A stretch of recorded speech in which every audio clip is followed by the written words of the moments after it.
오늘 주시는 하나님의 말씀은 구약성경 창세기 15장 말씀입니다. 창세기 15장.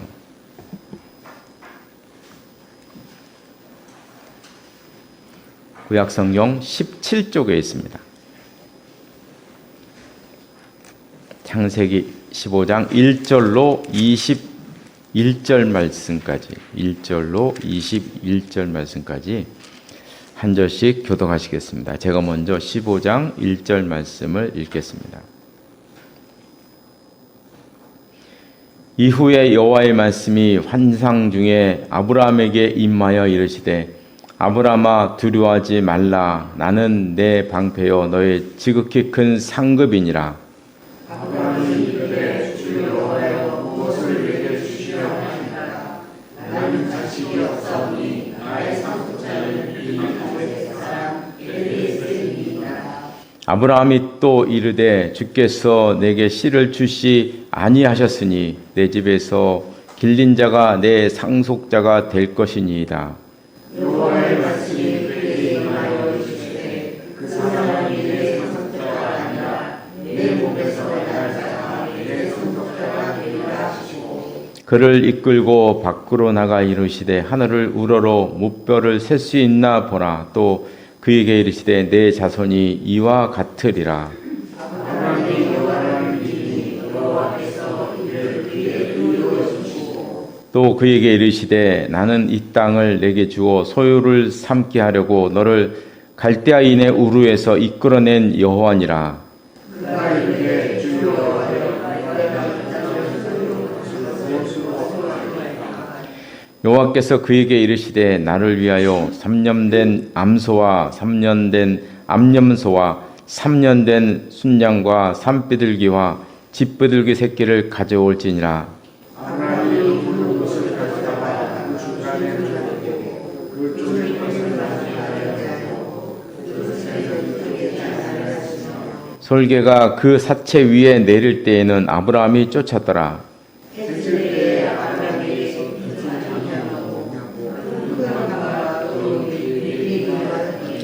여호와께서 아브라함에게 이르시되 너는 반드시 알라. 내 자손이 이방에서 객이 되어 그들을 섬기겠고 그들은 400년 동안 내 자손을 괴롭히리니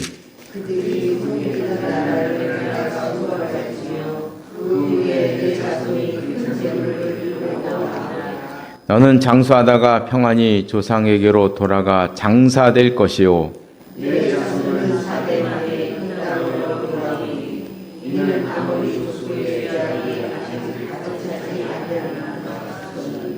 해가 져서 어두울 때에 연기 나는 화로가 보이며 타는 횃불이 쪼갠 고기 사이로 지나더라.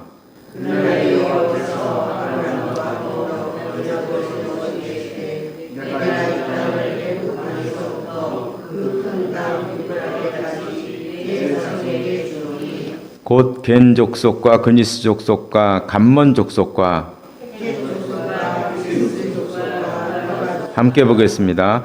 아모리 족속과 가나안 족속과 기르가스 족속과 여부스 족속의 땅이니라 하셨더라.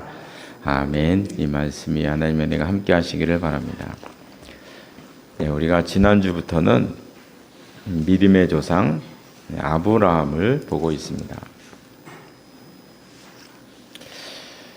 이 아브라함의 인생 가운데서 빼놓을 수 없는 것이 바로 조카 롯입니다. 우리가 오늘 읽지 않았지만 11장 27절 하반절에 보면은 11장 27절에 보면 아브라함의 동생 하란이 롯을 낳았다. 그래서 아브라함의 동생 하란의 아들이고요. 그런데 이 하란은 28절 끝에 보면 하란이 고향에서 우르에서 죽었다는 말을 합니다. 그래서 아버지가 돌아가셨기 때문에 조카 롯은 큰아버지인 아브라함을 따라서 가게 됩니다. 예전에는 뭐 큰 집에 아들이 없으면 작은 집 아들을 삼은 그런 일들이 있었는데요. 모르겠습니다. 이스라엘은 어땠는지. 그래, 작은 집 아들을 삼았는지, 그 어떻게 됐는지는 잘 모르겠지만, 이 당시는 아브라함에게는 아들이 없었기 때문에 혹시 아브라함이 후계자로 롯을 염두에 두고 있지 않았을까? 제가 아브라함이었다면 저는 조카 롯을 후계자로 저는 생각을 했을 것입니다. 아브라함도 그러지 않았을까 생각이 드는데요. 그런데 안타깝게도 롯과 헤어지는 일이 발생합니다. 그게 13장 6절과 7절에 보면 나오는데요. 재산이 많아지니까 아브라함의 재산도 많아지고 하나님의 복으로 롯의 재산도 많아지니까 이 종들 가운데서 다툼이 일어났습니다. 그 정도로 롯도 가문이 커지고 집안이 커지게 되었습니다. 그래서 어쩔 수 없이 이제 헤어지게 됩니다. 근데 롯과 아브라함이 헤어지는 이 사건을 가만히 보면 이 아브라함에게는 이 사건이 대단히 중요한 의미를 가지고 있습니다. 아마 거의 분명히 아브라함은 롯을 후계자로 생각했을 것입니다. 그것을 알 수 있는 장면이 오늘 본문에 좀 간접적으로 알 수 있는데, 오늘 보면 1절을 보니까 하나님이 아브라함에게 이런 말씀하세요. 나는 내 방패요 너의 큰 상급이다. 1절 하반절에 말씀하셨죠. 그러니까 2절에서 아브라함이 뭐라고 얘기하냐면, 아브라함이 이르되 주야여 무엇을 내게 주시려 하나이까? 나는 자식이 없으니 나의 상속자는 이 다메섹 사람 엘리에셀입니다. 엘리에셀은 아브라함의 종입니다. 종이에요. 그러니까 이 말씀은 무슨 이야기냐면, 하나님께서 나는 너의 큰 상급이다. 그러니까 아브라함이 이번에도 하나님 나에게 뭘 주시려고 하십니까? 줘봐야 소용없습니다. 왜냐하면 그거는 나의 종 엘리에셀이 가져갈 것입니다. 이 얘기를 하는 것이거든요. 하나님이 나에게 아무리 뭐 많은 걸 줘봐야 소용이 없다는 거예요. 왜냐하면 다 뭐 엘리에셀이 가져갈 건데, 이게 지금 2절 말씀에서 지금 아브라함이 뿔나 있는 거죠. 그죠? 지금 뿔나 있는 거예요. 왜 뿔나 있느냐? 롯이 떠났거든요. 하나님이 롯까지 떠나게 하셨거든요. 아들도 없는데 롯도 하나님이 떠나게 하시고, 그러면 자기는 뭐가 되는 거예요? 지금 뭐가 되는 겁니까, 지금? 자기가 가진 모든 것 다 종에게 다, 뭐 종을 사랑하는 사람이고 아끼는 사람이지만 종에게 다 갈 건데, 뭐 나한테 뭐 주셔봐야 소용없습니다. 그런 얘기를 지금 하고 있는 것입니다. 롯도 떠나보냈으니 이제 모든 희망이 다 사라졌다, 이렇게 생각하는 것입니다. 이제 나에게는 소망이 없습니다. 나이가 이제 80이 넘었고, 넘었는데 언제 나와서 언제 키워서 언제 후계자가 되겠습니까? 지금 얼마나 속이 터지겠습니까? 그죠? 아브라함이 있잖아요. 지금 나이가 80인데 지금까지 기다리게 하셔놓고 롯도 떠나가게 하고, 지금 언제 나서 언제 키워서 언제 후계자게 되고, 이런 것이죠. 그러니까 이 롯이 떠난 사건은 그래도 아브라함에게 한 가닥 남은 희망, 한 가닥 남은 소망, 이것까지도 하나님께서 지금 버리게 하신 것이다. 그렇게 볼 수가 있는 것입니다. 그런 다음에 하나님께서 새로운 소망을 주셨는데, 그게 3장 14절 롯이 떠난 다음에 하나님께서 하신 말씀입니다. 14절 끝에 보니까 너는 눈을 들어서 너희 있는 곳에서 북쪽과 남쪽과 동쪽과 서쪽을 바라보라.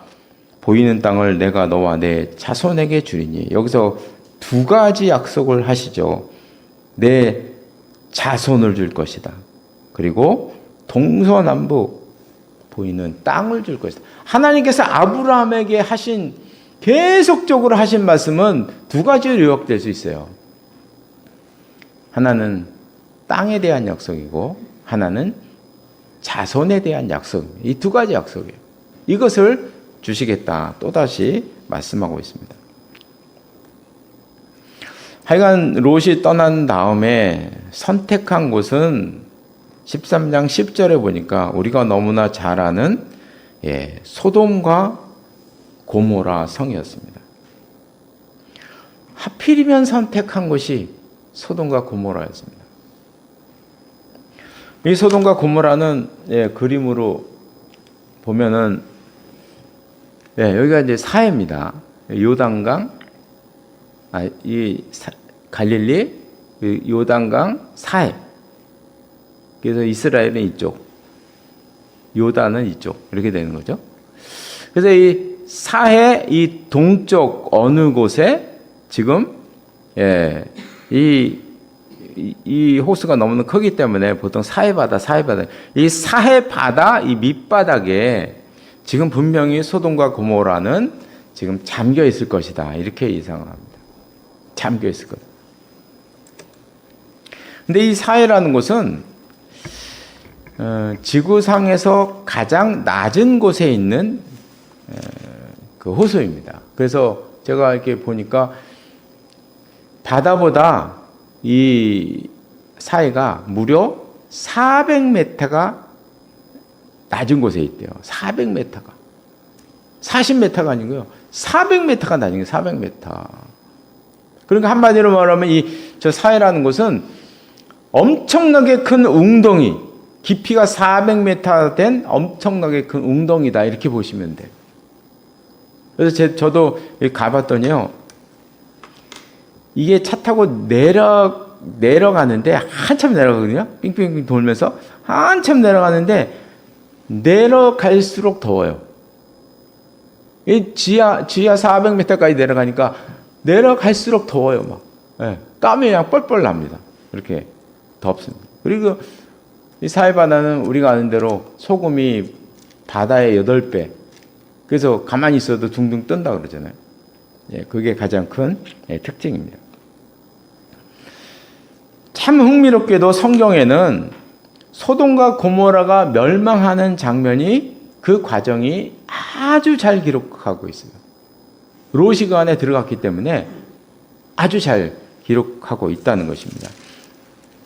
그래서 19장에 보면 나오는데요. 우리가 19장을 한번 이렇게 펴보시면 19장 1절에 보면 두 천사가 나그네의 모습으로 소돔성에 들어가는 것으로 그 멸망의 과정이 시작이 됩니다. 그래서 1절에 하반절에 보면 롯이 천사들이 나그네 복장을 하고 이제 들어오니까 그들이 이제 천사인 줄 모르고 나그네인 줄 알고 자기 집으로 나가서 청하는 장면이 나옵니다. 그래서 이제 2절에 보니까 우리 집에서 주무시고 가십시오. 우리 나그네를 청하게 됩니다. 그런데 천사들이 2절 하반절을 보면 아주 흥미로운 이야기를 합니다. 2절 하반절을 보니까 그들이 이르되 아니라 우리가 거리에서 밤을 세울 것이다. 롯이 자기 집으로 이렇게 청했는데 이 나그네들은 그걸 거절한 거예요. 아니다, 우리는 밤에 거리에서 새겠다. 이런 얘기를 합니다. 이 두 천사가 이런 말을 한 이유를 생각해 보면 지금 이 두 천사가 소돔과 고모라에 온 이유는 그 죄악이 어느 정도인가를 보려고 온 것이거든요. 그럼 어느 도시가 어느 정도 타락했나를 알려면 사실 낮에 가서는 잘 모릅니다. 밤에 가야 하는 것입니다. 그러니까 지금 천사들은 소돔과 고모라가 어느 정도 어디로 타락했는가를 보기 위해서 밤에 밤거리를 보겠다는 거예요. 밤거리를 내가 보겠다. 이런 말씀을 하고 있는 것입니다. 그런데 이런 말을 들은 롯이 아주 강권해서 자기 집안에 거주하라고 강권합니다. 나가지 마시라고. 롯이 이렇게 두 천사를 강권한 이유는 4절 위에 보면 나옵니다. 그 이유를 알 수가 있어요. 4절에 보니까 성 사람들이 다 모여서 그 롯의 집을 에워쌌다고 기록하고 있습니다. 그러니까 롯 집에 나그네 두 사람이 들어왔다는 소문을 듣고 수많은 사람들이 떼를 지어서 롯 집에 왔는데 어느 정도로 왔느냐? 집안을 둘러쌀 정도로 왔다는 거예요. 둘러쌀 정도로. 이 정도 왔으면은 수십 명이 온 거죠. 그죠? 몇 명이 온 정도가 아니에요. 수십 명의 사람들이 온 것입니다. 그것도 한번 보면은 이게 뭐 서로 연락하고 온 게 아니에요. 각자 소문을 듣고 원근에서 각자 소문을 듣고 온 겁니다. 그냥 온 거예요. 그럼 이 사람들이 왜 왔느냐? 온 이유가 5절에 나오는데요. 5절에 하반절에 보면 내게 온 사람들이 어디 있느냐? 이끌어내라. 우리가 그들을 상관하리라. 여기서 상관하리라는 말은 요즘 말로 하면 성폭행을 하겠다는 것입니다. 너희 집에 두 사람의 나그네가 왔는데 끌어내라는 거예요. 우리가 성폭행하겠다는 거예요. 상관하리라. 천사는 남장을 했을 것입니다. 그죠? 남장을 했을 거예요. 몰려온 사람도 남자겠죠? 그러니까 이 사람들은 전부 다 동성애자들입니다. 이 사람들은 다 동성애자들일 거예요. 이 사건에서 재미있는 말은 뭐냐면요. 4절 중간에 보면 노소를 막론하고 여기에 보면요. 노인들도 있었어요. 노인들도.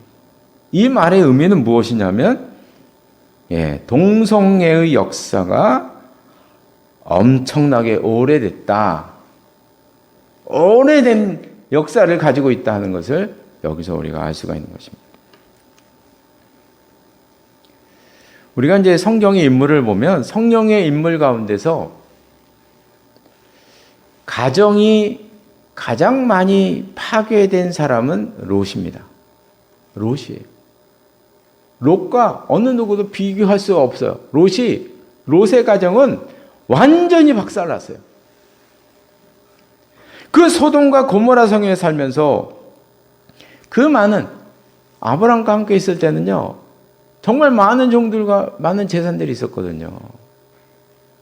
그래서 헤어질 정도였어요. 헤어질 정도. 같이 못 살 정도였어요. 그런데 보면 이런 난리가 났는데도 종들이 등장하잖아요. 종이 없어요. 그 많은 종들이 지금 다 소돔과 고모라 성의 문화에 빠져들어간 거예요. 타락 속에. 그 많은 재산도 전부 다 없어져 버린 거예요. 그리고 도망 나오다가 아내는 소금 기둥이 되어서 죽었죠. 두 딸들은요. 아주 엽기적인 성경에서 가장 큰 그 엽기적인 범죄. 그 두 딸이 저질렀어요. 그럼 도대체 롯이 왜 이런 상태까지 이르게 되었는가? 우리가 그 원인을 한번 찾아보면 13장에서 발견할 수가 있어요. 13장 10절에 보면 소돔과 고모라를 선택한 것입니다. 롯이 도대체 무슨 잘못을 했느냐? 롯은요 착한 사람이에요. 착한 사람이에요. 나중에 보면은 의인이라고 칭하고 있어요. 소돔과 고모라 성에서도 하나님을 믿는 믿음을 가지고 지냈다는 거예요. 나그네를 대접할 정도의 착한 사람이었어요. 그 심성을 유지하고 있었다는 거죠. 롯이 결코 나쁜 사람이 아니에요. 성품이 나쁜 사람도 아니고요. 뭐 행동이 나쁜 사람이 아니에요. 훨씬 좋은, 우리보다 훨씬 잘 살고 착하게 사는 사람이에요. 좋은 사람이에요. 그런데 이런 사람이 왜 이런 상태에 이르렀느냐? 그 이유는 딱 한 가지입니다. 선택을 잘못한 거예요. 선택. 그럼 이 사람이 왜 소돔과 고모라를 선택했느냐? 10절에 보면요. 딱 하나입니다. 물이 넉넉하였다. 여호와의 동산같이 풍성했다. 예. 요거 하나입니다. 우리는 이 한마디에서 많은 것을 생각해 볼 수가 있어요. 이 선택 하나가 롯의 인생을 파괴해 버렸는데요. 그럼 이 선택이 왜 잘못되었는가? 뭐가 잘못되었는가는 아브라함과 한번 비교해 보면 알 수 있어요. 이 아브라함과 롯을 한번 비교해 보면 아브라함에게는 하나님과의 약속이 있었어요. 언약이 있었어요. 언약이. 약속이 있었고 언약이 있었어요. 근데 롯은 믿음이 있었고 착하고 성품 좋고, 그런데 아브라함에게 있었던 그 언약에 대한 소망이 없었다는 거죠. 그걸 알 수 있는 것은 이 소돔과 고모라를 선택한 방법을 보면 알아요. 이 소돔과 고모라를 선택한 이유가 그냥 물이 좋으니까, 물이 넉넉하니까, 여호와의 동산처럼 평온해 보이고 풍족하니까 선택한 이유가 딱 하나거든요.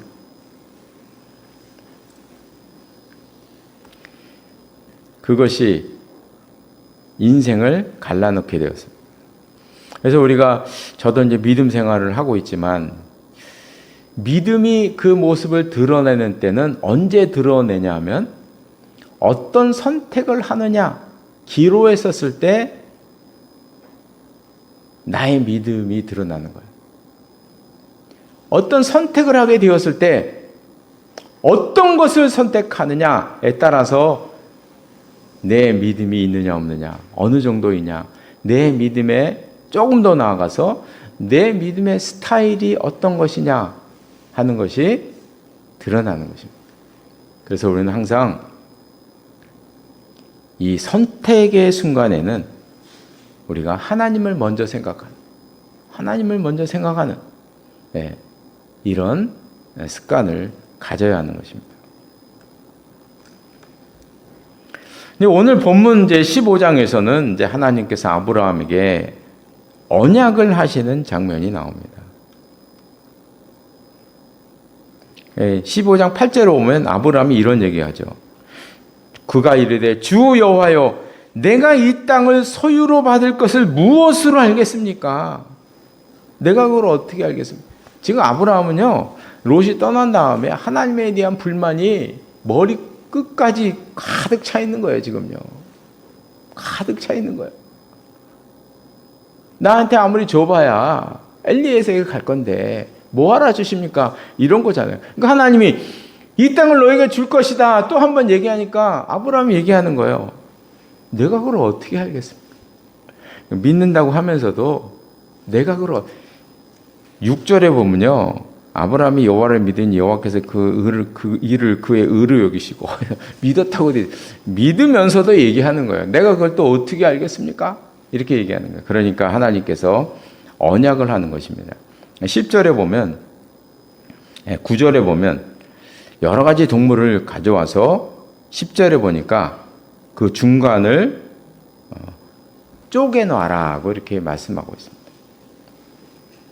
그러면서 17절에 보면 하나님께서 불로 그 쪼갠 재물 사이로 쭉 가시는 장면이 나와. 이게 이제 무슨 의미를 가졌냐면, 이 언약의 뜻은 이것을 지키지 않으면, 지키지 않는 쪽은 재물처럼 두 쪽이 나리라는 의미예요. 엄청나게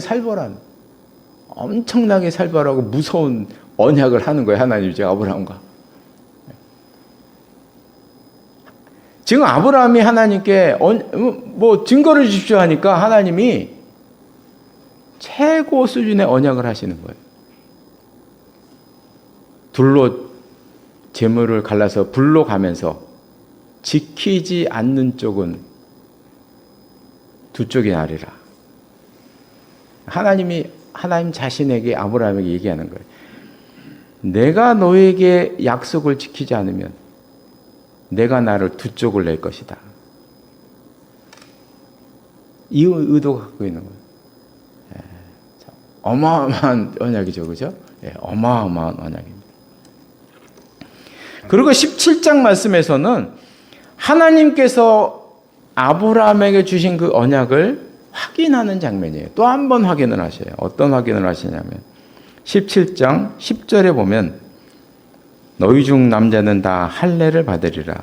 이것이 나와 너와 너희 후손 사이에 지킬 내 언약이니라. 그래서 하나님께서 지금 지키지 않는 쪽은 두 쪽을 낼 것이라는 어마어마한 최고의 수준의 언약을 하면서 이 언약을 이스라엘 남자들의 몸에 새겨버리는 거예요. 그 언약을 몸에 새겼어요. 영원히 이 언약은 너와 나의 사이를 갈라놓지 못할 것이다. 몸에 그냥 새겨버린. 무섭죠? 네. 이게 하나님 편에서 보면 언약을 지키지 않으면 내가 나를 두 쪽 내겠다 하는 거지만 아브라함 편에서 보면 너도 안 지키면 너도 두 쪽이 난다. 이 말씀이거든요. 그래서 이스라엘이 두 쪽이 난 겁니다. 멸망당한 거예요. 이것 때문에. 이 언약 때문에. 지키지 못하니까. 그리고 이제 17장 5절에 보면 아브람의 이름을 바꾸셔요. 아브라함이라 하리라고 이름을 바꾸십니다. 그래서 우리가 이제 아브라함의 일생을 한번 쭉 보면 17장에 이르러서야 본격적으로 하나님께서 아브라함을 믿음의 조상으로 이제 만드시는 거예요. 17장부터. 믿음의 조상으로 만드셔서 이름까지 바꾸시는 이런 것을 하게 됩니다. 저는 아브라함의 일생을 보면서 이런 생각을 하게 됩니다. 하나님께서 아브라함에게 뭔가를 주실 때에 한꺼번에 주시지 않아요. 띄엄띄엄 주셔요. 띄엄띄엄. 그래서 보면 12장에서 하나님께서 제일 처음 말씀하시잖아요. 떠나라. 너의 고향과 친척과 너의 친족을 다 떠나라. 이것이 이제 그러면 내가 너를 복의 근원으로 만들겠다. 이렇게 말씀하십니다.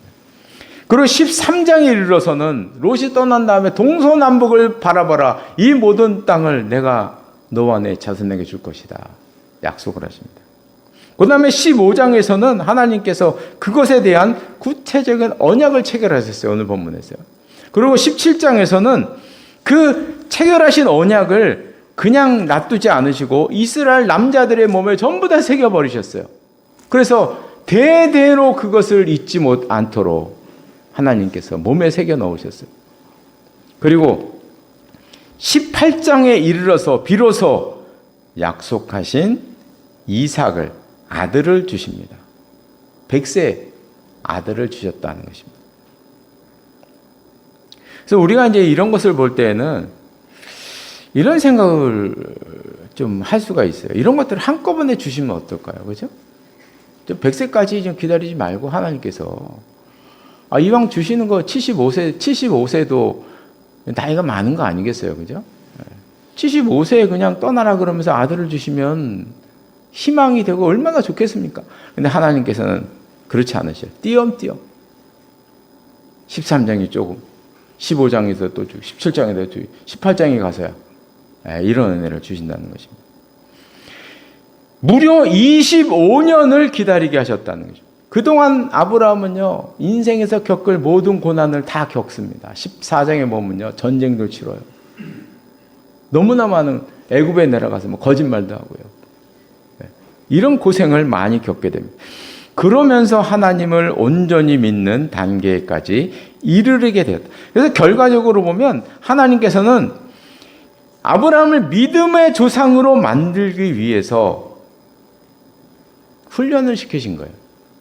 그래서 믿음의 단계가 올 때마다 하나씩 그 단계에 맞도록 은혜를 주셨다.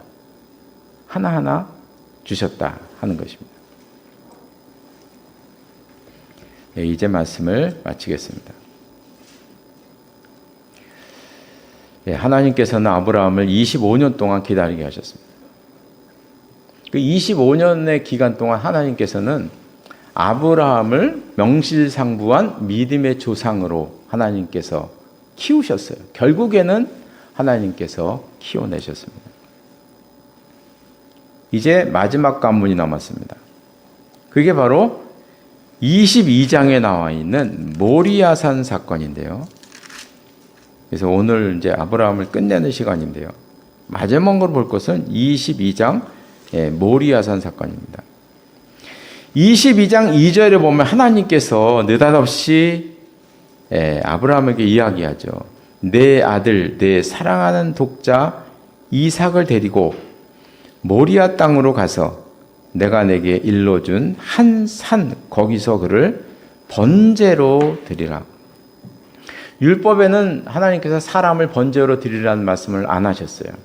인신제사는 하나님의 뜻이 아닙니다.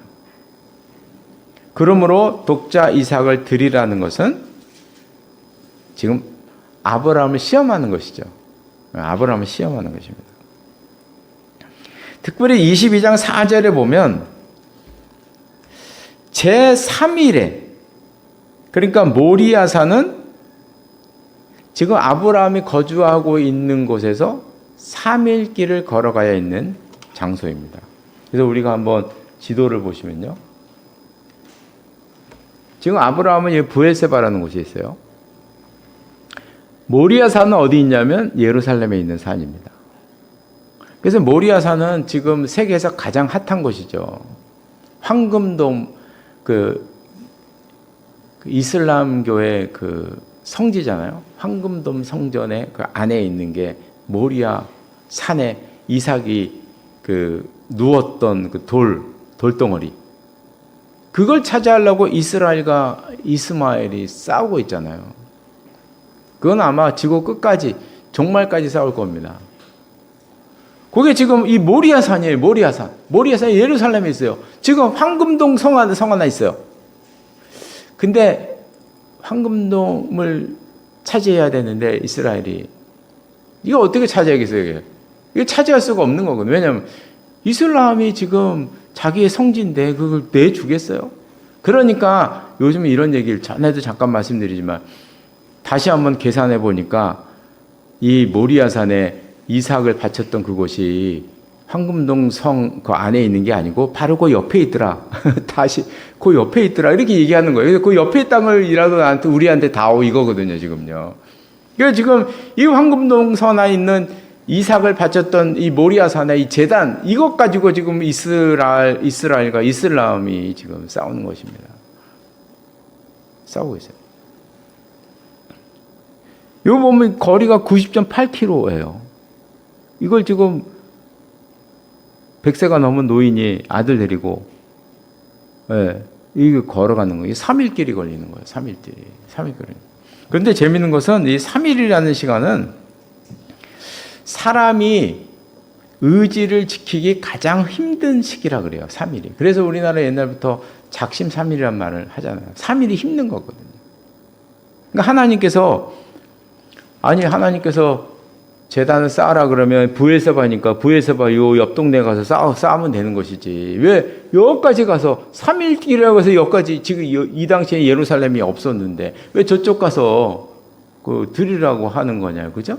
왜 거기 가서 드려야 되는 겁니까? 의도가 있는 거예요. 3일 길의 의도가 있는 거예요. 그러니까 하나님께서는 지금 아브라함에게 도망갈 충분한 시간을 주시는 거예요. 도망가라는 거예요.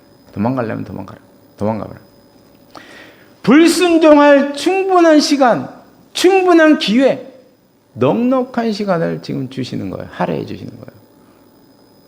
아브라함의 입장에서 생각해보면 자기 아들을 지금 번제로 드리러 데리고 간단 말이에요.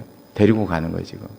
데리고 가면서 3일길 걸어가면서 아브라함은 얼마나 많은 생각을 했을까요? 얼마나 많은 갈등을 했을까요? 이 3일 길을 걸어가면서.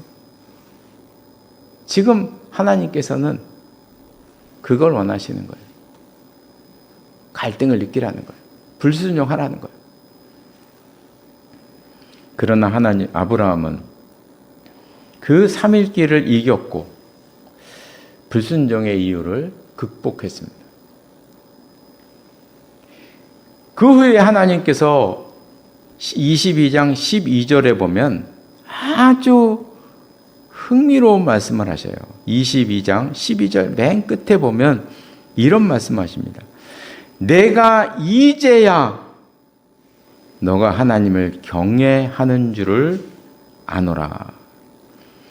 아브라함을 부르신 지 무려 40년이 지난 다음에, 지금 40년이 지난 것이 40년이. 무려 40년이 지난 다음에 하나님께서 아브라함에게 하신 말씀이에요. 이제 알겠다. 이제 알겠다. 이 사건을 통해서 우리가 한 가지 기억할 것이 있습니다. 믿음은 인정받는 순간이 있구나. 믿음도 인정받는 순간이 있더라고요. 그래서 바라는 것은 우리들도 인정받기까지 여러 고비가 있을 것입니다. 중요한 것은 결국 가서는 하나님의 인정을 받는 우리 모두가 되시기를 바랍니다. 기도하시겠습니다. 하나님 아버지, 하나님께서는 아브라함 한 사람을 믿음의 조상으로 세우시기 위해서 40년간에 걸쳐서 여러 가지를 겪게 하셨고, 여러 가지를 말씀하셨고, 여러 가지 사건을 하나님께서 아브라함에게 주셨던 것을 저희들이 봅니다. 40년이 지난 다음에야 비로소 믿음의 조상으로 우리 하나님께서 아브라함을 인정하시는 장면을 보았습니다. 하나님 아버지, 저희들도 인생을 살아가면서 여러 가지 고비들을 잘 넘기게 하시고, 그래서 아브라함처럼 결국에는 믿음의 인정함을 받는 저희들 될 수 있도록 인도하여 주시옵소서. 예수님의 이름으로 기도드리옵나이다. 아멘.